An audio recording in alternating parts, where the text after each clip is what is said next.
Psalm 78, Maskil of Asaph. Give ear, O my people, to my law. Incline your ears to the words of my mouth. I will open my mouth in a parable. I will utter dark sayings of old, which we have heard and known, and our fathers have told us.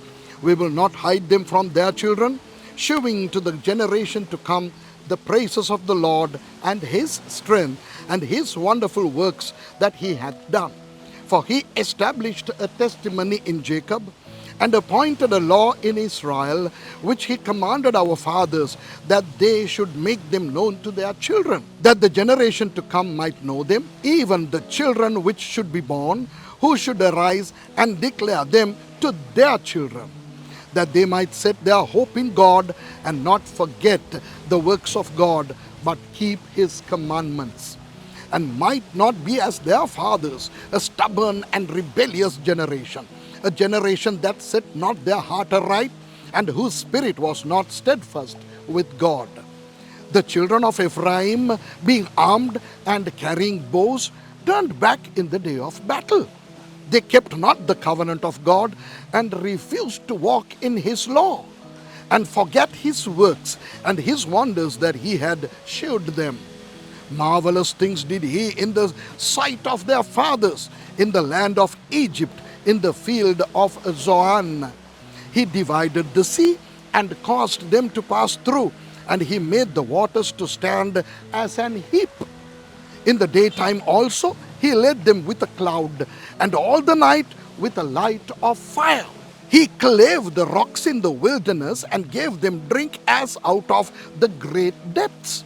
He brought streams also out of the rock, and caused waters to run down like rivers. And they sinned yet more against him by provoking the Most High in the wilderness. And they tempted God in their heart by asking meat for their lust. Yea, they spake against God. They said, Can God furnish a table in the wilderness? Behold, he smote the rock, that the waters gushed out, and the streams overflowed. Can he give bread also? Can he provide flesh for his people? Therefore the Lord heard this and was wroth. So a fire was kindled against Jacob, and anger also came up against Israel, because they believed not in God and trusted not in his salvation, though he had commanded the clouds from above and opened the doors of heaven, and had rained down manna upon them to eat, and had given them of the corn of heaven. Man did eat angels' food. He sent them meat to the full. He caused an east wind to blow in the heaven, and by his power he brought in the south wind. He rained flesh also upon them as dust, and feathered the fowls like as the sand of the sea.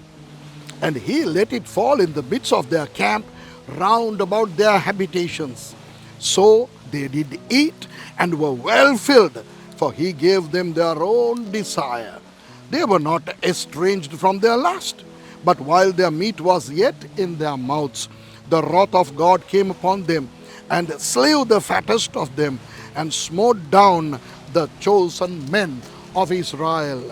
For all this they sinned still, and believed not for his wondrous works. Therefore their days did he consume in vanity, and their years in trouble. When he slew them, then they sought him, and they returned and inquired early after God. And they remembered that God was their rock, and the high God their Redeemer. Nevertheless they did flatter him with their mouth, and they lied unto him with their tongues. For their heart was not right with him, neither were they steadfast in his covenant. But he, being full of compassion, forgave their iniquity, and destroyed them not. Yea, many a time turned he his anger away, and did not stir up all his wrath. For he remembered that they were but flesh, a wind that passeth away, and cometh not again.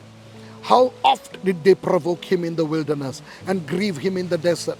Yea, they turned back and tempted God, and limited the Holy One of Israel. They remembered not his hand, nor the day when he delivered them from the enemy. how he had wrought his signs in Egypt and his wonders in the field of Zoan, and had turned their rivers into blood and their floods that they could not drink. He sent divers sorts of flies among them, which devoured them, and frogs which destroyed them. He gave also their increase unto the caterpillar, and their labor unto the locust. He destroyed their vines with hail, and their sycamore trees with frost. He gave up their cattle also to the hail, and their flocks to hot thunderbolts. He cast upon them the fierceness of his anger, wrath, and indignation, and trouble, by sending evil angels among them. He made a way to his anger. He spared not their soul from death, but gave their life over to the pestilence, and smote all the firstborn in Egypt, the chief of their strength in the tabernacles of Ham, but made his own people to go forth like sheep, and guided them in the wilderness like a flock. And he led them on safely, so that they feared not, but the sea overwhelmed their enemies. And he brought them to the border of his sanctuary, even to this mountain which his right hand had purchased. He cast out the heathen also before them, and divided them an inheritance by line, and made the tribes of Israel to dwell in their tents. Yet they tempted and provoked the Most High God, and kept not his testimonies, but turned back and dealt unfaithfully like their fathers. They were turned aside like a deceitful bow, for they provoked him to anger with their high places, and moved him to jealousy with their graven images. When God heard this, he was wroth, and greatly abhorred Israel, so that he forsook the tabernacle of Shiloh, the tent which he placed among them, and delivered his strength into captivity, and his glory into the enemy's hand. He gave his people over also unto the sword, and was wroth with his inheritance. The fire consumed their young men, and their maidens were not given to marriage. Their priests fell by the sword, and their widows made no lamentation. Then the Lord awaked as one out of sleep, and like a mighty man that shouteth by reason of wine. And he smote his enemies in the hinder parts. He put them to a perpetual reproach. Moreover, he refused the tabernacle of Joseph, and chose not the tribe of Ephraim, but chose the tribe of Judah, the Mount Zion which he loved. And he built his sanctuary like high palaces, like the earth which he hath established forever. He chose David also, his servant, and took him from the sheepfolds. From following the ewes great with young, he brought him to feed Jacob his people, and Israel his inheritance. So he fed them according to the integrity of his heart, and guided them by the skillfulness of his hands. Amen.